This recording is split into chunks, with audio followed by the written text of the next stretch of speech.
जे ये आम एक समागम करते गोटे मीटिंग आयोजन करते आम ये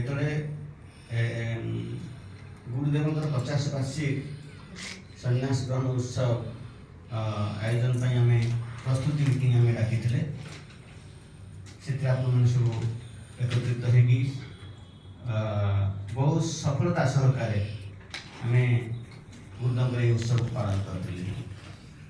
एकता ही बड़ जहाँ कथार अच्छी आम समस्त एकत्रित रहा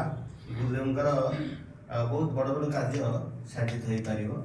यहाँ प्रमाणित हो विशेष भाव में ये जो 50 वार्षिक वर्ष बर्तमान चली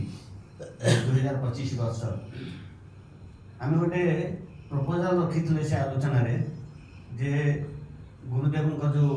आविर्भाव लीलाभूमि जगन्नाथपुर